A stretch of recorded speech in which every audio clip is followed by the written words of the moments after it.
keep filming because I want to show you while you're here, just because it's fun for me to tell new people, and it's also extremely interesting. So up here is, even though it's covered with mail and stuff right now. Is it mail? Oh, mail. Mail, yeah. So these are the first stools that I ever built. And part of the story is, I don't know if you know this or not, Miguel, but like, I had never I'd never chopped a board in my life before Books Brews. Like, I told my wife that I was starting a business plan and that I can't afford, I started looking at bar stools, like nice commercial bar stools that are padded, like $250, $300 a stool. I was like, I can't afford that. Yeah. And then I just, the crazy idea of what if I built it myself? Literally, she wouldn't trust me to hang a picture on the wall. And yet here I am, like, pitching me building a restaurant worth of furniture. And I was like, I'm gonna go buy a circular saw and I'm gonna make you a little crate. And this is actually right here. This is actually the very first thing I built. I said, I'm gonna make you a little crate. It's gonna be useful at the very least, right? You get to roll shit around in it. And she said, no, you're not gonna do that. You're gonna cut your finger off. And I did it anyway, because that's how I roll. And so I built it, obviously, and earned her trust a little bit more. So slowly I started just to learn off of YouTube and off of websites, like how to put stuff together. Yeah. So, and then as I started messing around, like being able to modify it to the stuff that I really needed. But these were the first, I just went to Home Depot. If you ever like been to Home Depot or any home supply stores and that's not your world, it's probably like, seems to be walking like store, yeah. Well, like walking into like a tech store, like you can see the people, like they're so out of their element. Yeah. They're like, you just don't want to look like an idiot. Like you just wander around, the contractors are like throwing boards around, you're just like, they know. Yeah. They know that I don't belong here. So these were, the cheapest furring strips. They're used for, they're basically throwaway wood, 1x2s and 1x3s and 2x2s. None of them are straight, they're throwaway wood. I went home and started piecing them together. And even though over time, like I had to reinforce, this one is the original, and it's still, it's not great, but it's still standing. Yeah. And those are the first model that I ever did. And a funny story, if you go into the original location, the mothership, and the reason you can even see like the tint of these three stools are, these are retired obviously because they're old, they're done, like someone's gonna fall through. Yeah. But they lasted like 2.5 years. But I started out with a stain called American Walnut. And about 25% of the way through the mothership, they discontinued it. So I couldn't find a stain that came close. So it was like dark walnut, black walnut. That was way too dark. And again, because I know nothing about anything. Like I literally just found one stain that I liked off the website. I'm like, I like that, I'm gonna try it. So then when it ran out, I was clueless in how to figure out. I didn't have anyone to like, and me being like the DIY person I am, like I'm not gonna ask anybody for help. Yeah. You know what I mean? So it's kind of part of the story now. It's just kind of funny that stuff is when you go to the mothership, it's all a little different. Now we're smarter. We have like a standard stain. Yeah. Like you go in and it looks more uniform, but the mothership looks like almost, they're obviously all in sort of a similar ballpark, but you can very well tell like they are totally different stains. Different shades. And then the other story I wanted to tell about this too. So I have some rolling bookshelves up here too. And these were all the original bookshelves of the mothership as well.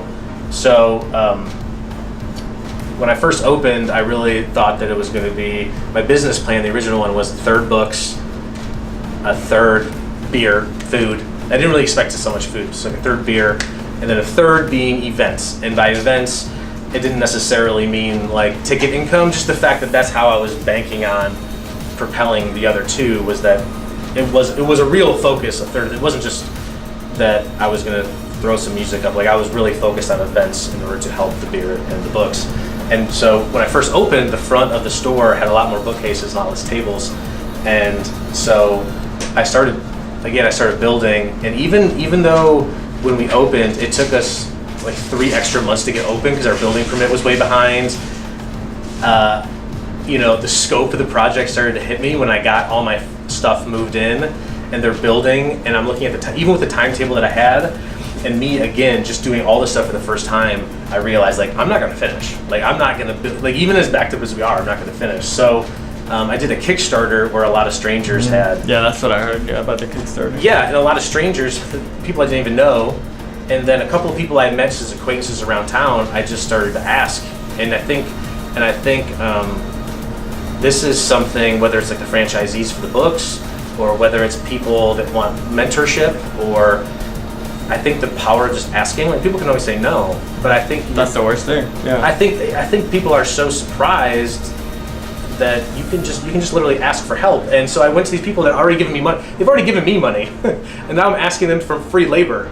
And so Brad Sprower and Lauren Berry, who are now married, live up in Michigan. Pictus, check them out online. I don't know if you said you come to our St. Patrick's Day at South Indy. I didn't know. Oh, that's right. This before we parted. Yeah. Yes, but before I knew about books. And yeah, right. But they're amazing band. I'll show you videos later. But they would come in after work every single day, and Lauren herself, like this one, and you can see like all these rolling ones that are in the corners. She would come every day, so she herself stained those. And this was February. Obviously in Indiana, and it was the bookstore up front, which is a little office area.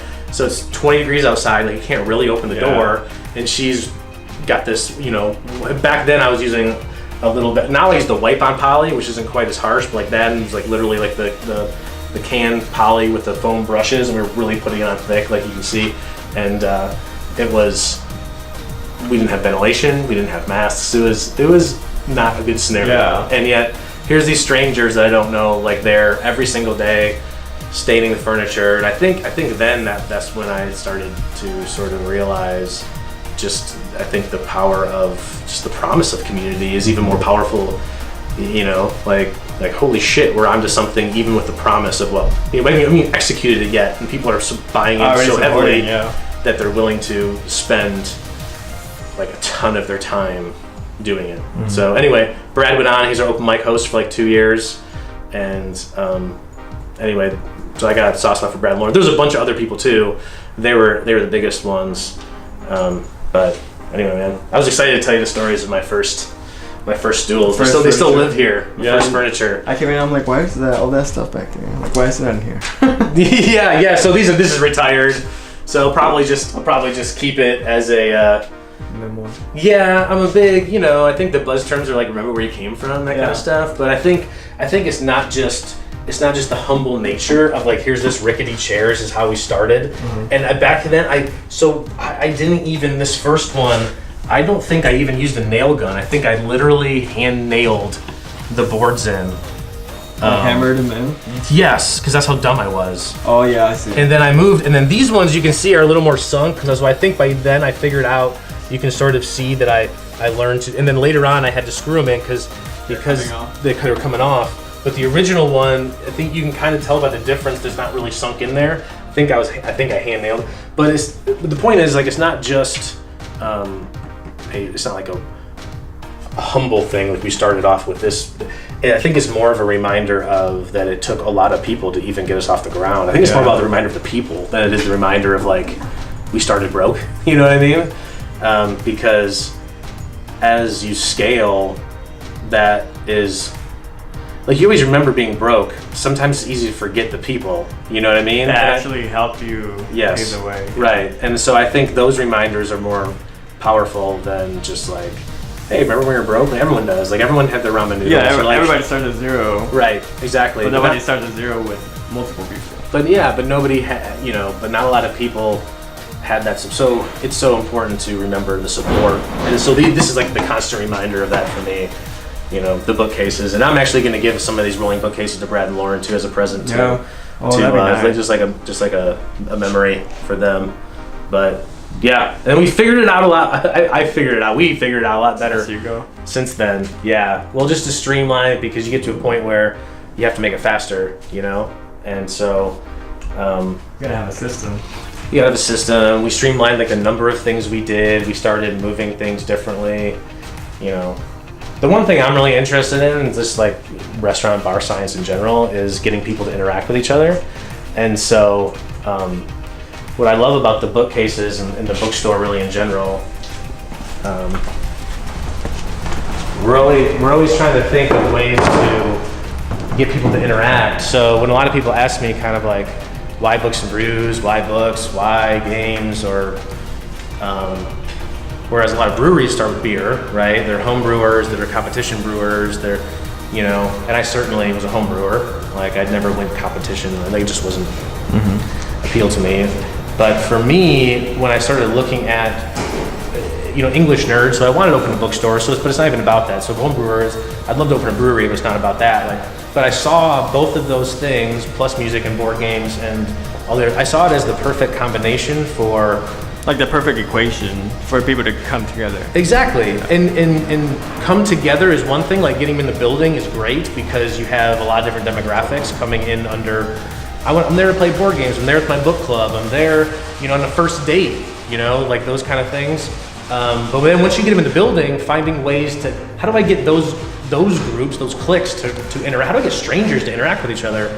And so that's when I think I really realized I was onto something. Is like you go to the bookstore, number one, people don't sit down in the bookstore that often. There's a cafe. Maybe like once in a while there's just leather chairs out or something like that. But people browse, you know? And sometimes the bookstores of today are so vast that it spreads us out, so it sucks away a little bit of it feels more library than like community space. So like if we bring that in with like people that are having social engagement anyway, and then the books lends itself to topics of conversation. People don't feel like they have to stay seated in like a restaurant, you know, so the bookcases get people out of their seats, the games get people out of their seats, and then they become a topic of conversation, like, oh, what's that new game you're playing? I've never seen that. And then all of a sudden people jump in before you know it, you know, they're talking to each other. So that's why, you know, like when we started off, like I had the rolling bookcases like in the middle, and it was kind of like funneling people through. And then I learned over time, like if you move the bookcases to the outer edges, so now pretty much all the bookcases we make are just, you know, against the walls, or we do some like board game cases, but that I do bar height, so you can kind of stand on. That way you can still see over. So that way if people are coming, they can still see over each other. But the rest of them are against the wall, because again, it pulls people around the room. You know, it pulls people to different. So and also with that, if I can find ways to pull people in the way, like literally in the way of the staff, then I force social interaction. So if I can, it's my way. If you know, as a franchise, the things that you worry about are like, what am I gonna lose? You know, when I expand. So one of those things you get fearful of is when you go into a traditional restaurant, people just go to their seat and they sit down, like they don't talk to anybody else. They barely talk to each other, right? Because they're on their phone, they're watching TV. They definitely don't talk to anybody else. Even the service staff doesn't even communicate because they just go to the computer and punch in your order and someone else brings it out. So I was like, you know, whether it's the furniture, the layout, I'm gonna find ways to integrate systematically to get people to interact. And so the people in the building that have to interact is the staff, right? The staff has to interact. So how do I make life a little more difficult for them in terms of forcing it out of them? Even if they're socially awkward, and even more so, right? Even if they're not really great at being personable, how do I arrange the space so that they have no choice? The customers are going to be in their way. They're gonna have to say, excuse me. They're gonna have to say, hey, on your left, or even something as simple as that can lead into, you know, or like even just like if you're walking and the space is cramped, you might actually be forced to reach out and just touch somebody, hey, right behind you, and like just the simple like physical act of putting your hand lightly on somebody starts something psychologically different. I don't have like studies or theories, but like it does. I mean, I think it just does. Like if you're forced to like through your job, now I have to do this, and it just something to that starts the process of breaking the ice and getting people to talk and engage with each other more, even if it's not between those two. I don't know. So I try to find ways to do that everywhere in the store. So one of the things that we do, like now, we don't do chairs with backs on them. We just do these little stools, and it's part of that reason. Like people would prefer a chair with a back on it, but again, it's a little bit, part of the reason people prefer the chair with the back on it is because it's a comfort zone. You know, it's kind of like, it's no different than me with my hats. You know, you kind of feel little hidden from the world. You know, you feel like it feels comfort zone. Like I wear hats all the time, so when I take it off, it feels naked, it feels exposed. So having just like a stool with no back on it, you know, it doesn't feel like you're kind of hiding in your booth. You know, like we don't have booths except for maybe 1 or 2 stores at the most, and we try not to do that because it feels like a cave. And really that's the only people that might not dig what we do is if you just want to come in and just like, you know, hide from the world. Because over time, when you have like, we want people to talk, we want people to meet strangers. You know, we don't want people on their phones, we don't want people watching TVs, and then you apply that over time, the base of the clientele that you attract that's already waiting for you when you get in the store is like, instead of the neighborhood bar where they turn and like, who's in my bar? Like they turn and go like, come on, let me, and then that way the staff, a lot of times when it comes to the beer, whatever, they don't even have to know the spiel because the guests know it better. You can just, that's why, especially, you know, places like the Mothership that we're on the longest, if you're there during the day and you come in, you're like, hey, what's on tap? You'd be like, hey, you can be like, hey, I gotta make a sandwich, just ask Pete. Just ask Brent, just ask Kamal, just ask Guy, just ask, you know, the number of people that we all know by first name that are there, and then they just kind of take over. Yeah. And then that way, it works even better because it's not even coming from us. And then the best. Coming from the people actually like in the community that already know all this stuff. Yeah. Exactly.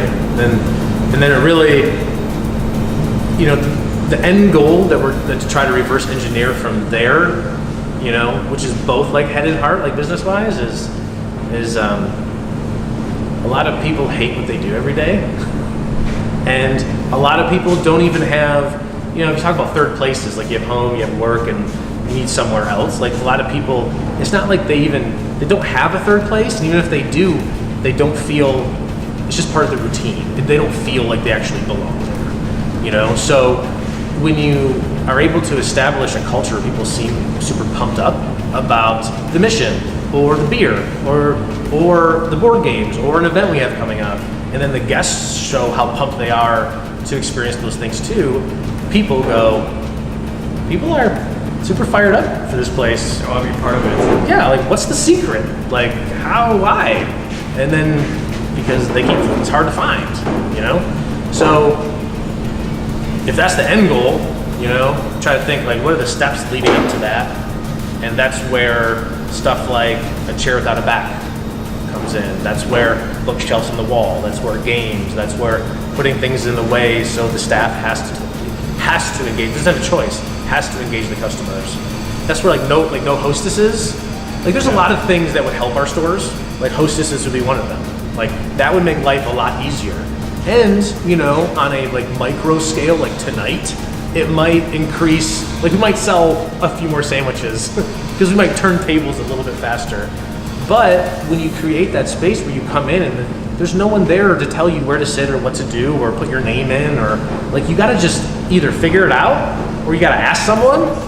And then on top of that, the staff knows that, and then they can spot people who look freaked out or awkward, and then that forces the staff to use their voice to tell the story, to tell them, you know, sit wherever you want, order at the bar, feel free to browse the games and the books. If you want a sandwich, we'll give you a number and we'll just find you with it. But the staff has to then do that, as opposed to, you know, just, I have one table, and as soon as someone sits at it, like I just sit and wait, as soon as someone sits at my table, and then I go up and go, hey, welcome to another restaurant. Yeah. You're about to do everything. Yeah, you're about to do everything you've ever done ever at any restaurant in your life.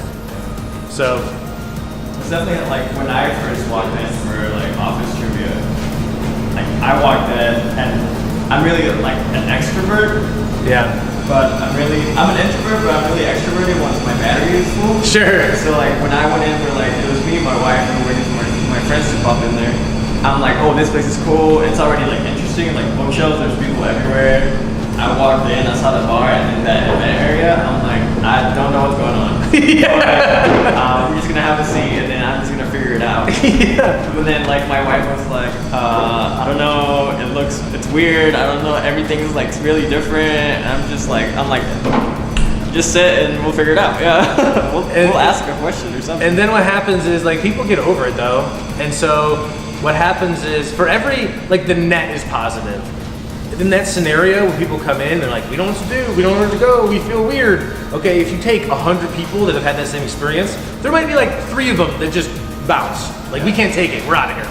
But the majority of the people, once they get to the no, once they get to the, oh, I get it, now I know how it works, this makes sense. You know what, this is, and then all of a sudden, it's a place they've come on their own now. Like, they've come into understanding on their own, or the staff has been forced to tell them, or that now they feel, you get that like 1% of like in the know, and then people who know things others don't feel the need to tell others. To like teach. Like, like, you know, so you get that a lot. Like, if you go to our stores, you see people wander. Sometimes other guests will be like, hey, you can just order at the bar, or like, hey, the books are $3 each, or, you know, they start to educate the other guests. I think that's because of that, because there's no one dictating to them exactly what to do. Because otherwise, like, if someone tells you exactly what to do, and then guest 2 comes in, you're not going to feel an obligation to help guest 2. You're just going to wait. You're going to wait for the business to dictate, because that's what they're doing. I'm just dictating. This is what we do here. This is what we do here. This is what we do here. Well, for us, it's like you don't have to buy anything. Like, just come in and walk around and leave. Like, it's part of the store. Like, no one's making you do that at a bookstore or a retail store. Why would they make you sit down at a restaurant? Why would they make you sit at the bar versus the kids area versus like, you can figure it out. Like, if you have a family, you'll figure it out. Like, you're not just gonna be like wander into the bar and be like, I didn't know we couldn't sit here. Like, you're gonna, like, it's gonna naturally sort itself out, you know? And if it doesn't, that's part of the reason for our the layout. Our layout, furniture, concepts, you know? So anyway, I was excited to tell the story of the furniture. Yeah. And then I still, it's funny, I have to give a shout out. When I first opened, our HVAC guy is a guy named Joe Sloan. Shout out Joe, if we're gonna post this. he was super impressed with my furniture. He's always been like #1 fan of ours. And we wrapped up that first job, and he's done almost every like HVAC type job we've had since then. And he was super fired up, and he's like, Jason, bro, I'm telling you, you're gonna be building furniture for people to buy in less than 5 years. And I was like, dude, I did this because I was broke. Like, I'm not doing this because I'm trying to learn a skill as a trade. Like, I did this because I was broke, you know? And then the second store opened, and then I was like, well, I still know how to build furniture. Like, I want them to look the same, so I guess I'll do that again. And then people started being interested in franchising. And when you sit down and you say, like, okay, I have people interested, and like really interested, not just they, you know, like pinged me, like they're willing to sign up. But what does that look like for Books and Brews? We're not Jimmy John's. Like, I don't have like a certain kind of tile or like Subway green or menu boards. They're all the same. So I need to have, I want the store, because since it's a community store, like I want it to have a community feel where it goes, but I also didn't want it to be unrecognizable. So what are the components that I can put in that are recognizable, and then around that allow or live with, you know, as someone who obviously holds a high standard, like for what I want it to be, what can I live with and what I can't. And for me, on top of that, I started to look like longevity, because like everyone can make money right now. You know, like you can look on eBay or whatever, and you can figure something out to buy and sell like right now, but like very seldom you're gonna do that and find something you're gonna be able to buy and sell for 10 years. Yeah. Like, it's gonna go in and out. Like it's a Furby, and then it's a Tickle Me Elmo, and then it's a, you know, like things change really fast. So for business, you gotta look and go, okay, what's gonna, you know, how are we gonna stick around for 10 years? And when you look at that, like, how are you gonna fight off the Mark Cubans, like the Shark Tanks of the world? When you watch that show and they walk in and they go, I have more money than you do. What's stopping me from doing what you do and just having more money than you? And so when you look at that eye in your business, number one, like, we're a brewery, so the beer is proprietary. So, you know, I mean, that's easier, but still, someone else can open a bigger brewery than me and copy, like, they won't have the recipe, but it's certainly like a cream ale and an IPA. It's not proprietary. Like, they can, like, you know, they have more money to hire better brewers, like, you know what I mean? And so the furniture was the one thing that I kept coming back to. And even though I was a little hesitant about the idea of building more and more furniture for all the stores, it was something that I just kept feeling like that's not the Shark Tank. Like they can't replicate that because there's not enough profit in it. There's not enough like me, the owner, having to build a lot of the furniture myself. Like there's just not scale. There's not enough scalability, not enough profit, not enough. There's too much heart in it. It's not enough head. It's too much. It's too much handcrafted, not enough assembly line, and that's how you get. They're gonna copy it. Yeah, exactly. I think that's how you get insulated by people with way more money, is that you have to be able to scale to the point where like, we've certainly developed strategies and like made the furniture. You can see like the furniture that we do now is, much more uniform. Like we've got our patterns down. We have our stools, we have our bar stools. So we're really down low to 4 or 5 like standard pieces of furniture, and then we'll customize on top of that. But so we're trying to maximize the assembly line, I guess, profit model, but still keep the handcrafted feel of when you walk into a franchise. I still want it to. It might not be like the owner there of a franchisee might not have built it, but I want it to look like he did. Like I want it to look like I did when I first opened. Like he could have done it himself. But even more than that, I think that one of the things that people miss, like especially every once in a while we get someone like shitting on us and Yelp or the furniture's this or whatever, but it's kind of part of the point, is the fact that I'm not a master craftsman and I'm doing it. And when you take that fact and you scale it, and then I think people subconsciously or consciously, like if they see that and they turn that on themselves and they go, here's a guy who didn't know how to cut boards. And now he's selling furniture. He has all these franchisees and he's doing this thing, and it's still not, and it's not perfect. It's not winning awards. It's not, that's part of the point, is that it is startup and it is, and then I think encouragement of showing people like they can do literally whatever the fuck they want if they really just put their mind to it and be strategic about it. I mean, you can't just like throw it out there and do it, But that's why the furniture like really breathes like the heart. Honestly, that's why I like to talk about it, is because it's not just like, hey, look at me. It's different than that. It's that, look what I did. That means you can do it. That song you want to write, that book you want to write, that business you want to open, that new job you want to take, that move you want to make, or whatever it is that you can do all those things. Like there's nothing stopping you except time and effort. And depending on your skill set, where you are, it might take more time, it might take more effort, but those are the only 2 variables. It's just hard work and time. It might take 50 years, but you'll still get there. I wanted this on video because it's one of those things that I always like talk about too, is that growing up entrepreneurial, I think this didn't hit me until recently. I don't think I can even name a couple of relatives that ever wasn't an entrepreneur. I got cherry farmers on one side of the family, grandparents that came from Norway owned a monument shop. That's what they started when they came over. My parents were in the hotel industry. I grew up in hotels. And so all this entrepreneurial buildup, there was a crescendo moment, and I'll send this to my dad so he'll feel good about himself, because I'm sure he didn't think I'd listen to him ever growing up. But there was a moment where growing up in these little motels that my parents toiled. My mom did all the front desk work. My dad did all the maintenance, and we literally, here's where we slept.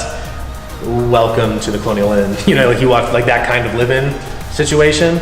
And they took a big chance when I was growing up. I was old enough to understand my parents were taking a big business chance, and I was too young to really understand the scope of it or like what was really happening. Essentially, they were selling a couple of the little hotels that they were having, and they were buying other ones and getting a loan and building one big one. That was kind of like the move. It was their big move that they were making.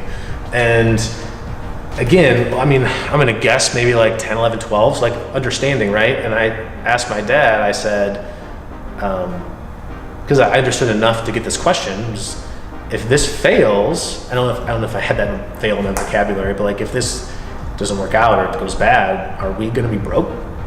And my dad told me, he's like, it's not gonna fail because I'm not gonna let it. And that's been a weird, stuck. It's weird how your memory latches on to things, like when you're kids, like one thing over another, but that's always been a thing that's latched on to me, is that a lot of times that's just what it comes down to, is that you come to a point where are you gonna let it fail, or are you not gonna let it fail, and just what are you willing to do to put it in. And so anyway, the whole point of it is that that's why the furniture is so important to me, is that it's more about, I think, making the guest that notices these things the star of the show, in terms of look at what my favorite reactions, people come to Books and Brews are like, why are all these people here? And then they're like, look at this furniture, I could do that. Like, that's what I want. Like, when people look at my stuff and they go, I could do that. Like, that's like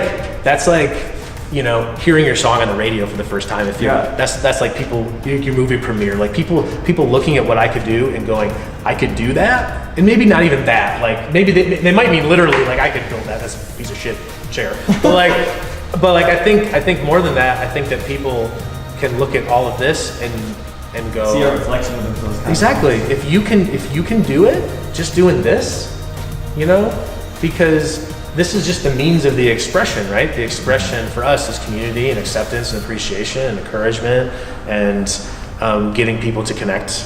And oh man, party foul. Incoming phone call. We're not sponsored. Justin. I'll call you back, Justin. Yeah, let's turn it off. So anyway, I got on a roll there. That was good enough.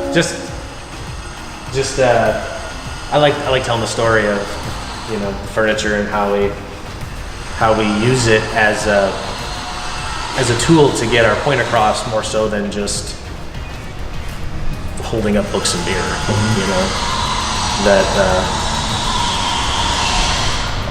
It's always really encouraging to see the type of people that come in, and then we've had people on first dates get married at the bar.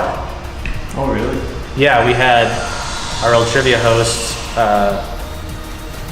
one of our old trivia hosts, shout out Tiffany. She got married at the bar where she met her now husband. We've had, even that I know of, off the top of my head, 5, 6, 7 people that got married, that their first day was at Books and Brews. And I feel like every couple months, when I get an email, it's like, oh, Jason, blah, blah, blah. Oh yeah, by the way, like, I know somebody who got married because they met it, or they had their first date at, or whatever. And those are the things that feels like so mission accomplished to me. You know what I mean? And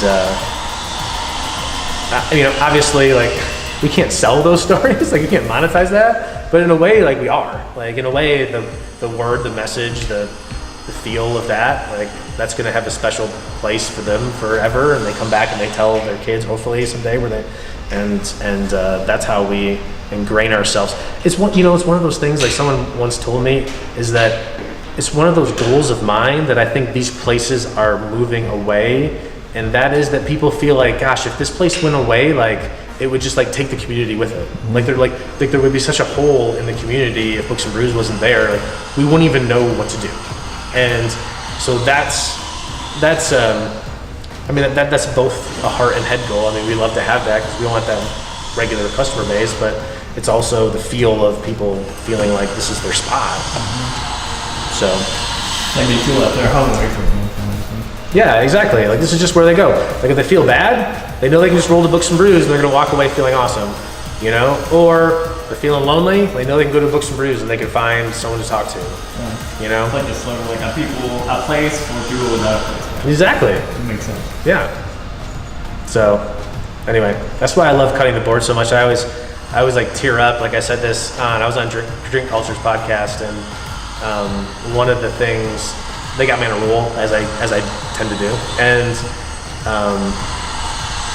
I'm a big believer, like, motivation matters, and that's why mission-based businesses, I think, are going to win over the next 10 to 15 to 20 years.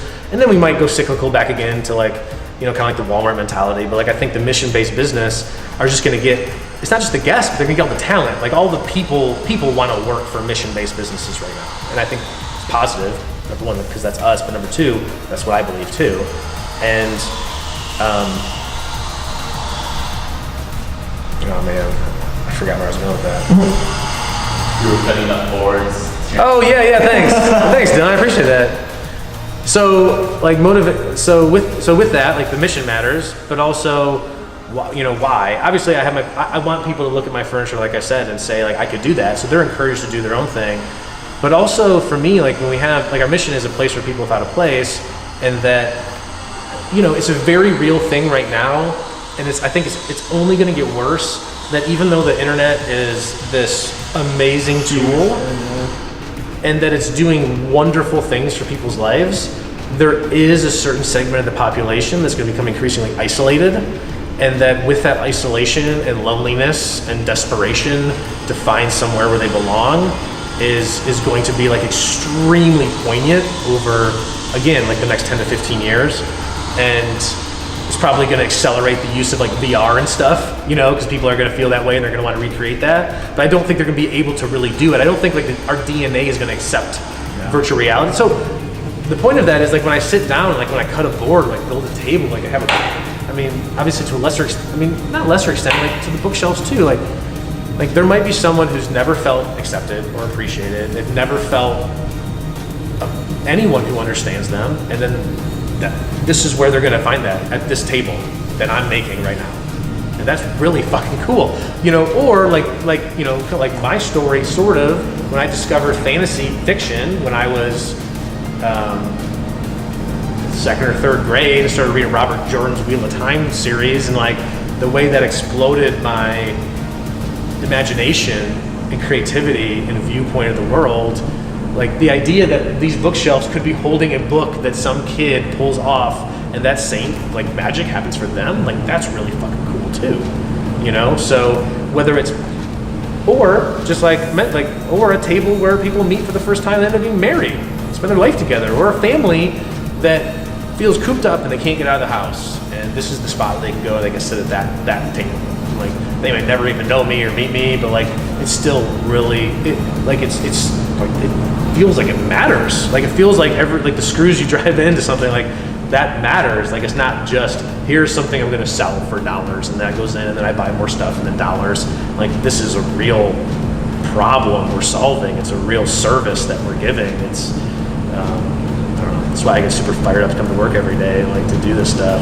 But if I get time, I'm going to have time to the workshop like I used to. But anyway, that's my furniture story.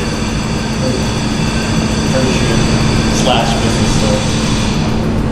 Yeah, mostly the furniture, and then a lot of splinters along the way. Last year I put a splinter through the web of my finger, thumb like this, with a 1x. I was carrying it without gloves, and it slipped in my hand, and it stuck. And so my immediate reaction was to pull. So I pulled, but it broke off in the middle, and so I got this end out. So it was like a triangle sticking out the other end. Like a spear. Yeah, and so it couldn't go backwards, right? But it was like this way, and then so Kamal, who was still recording, shout out Kamal, and so she was like, let me touch it, and I was like, you're not fucking touching it. I'm doing it myself. But like as I was pulling, it was like almost like an SNL skit, like the fake tongue, almost like it was like it wouldn't come out. But finally, I just had to. Oh, was that long? Yeah, it was like this long. It was all the way through the web of my thumb. So yeah, so I slid and I felt it. So I dropped the board and I looked up, and it was through the web of my thumb here. And so I grabbed like this, just first reaction, and that was where the fat end of it broke off. And then so it was just the other end sticking out this way, and then I couldn't go backwards, and I couldn't get it out this way either. So I finally just had to just tear it as hard as I could.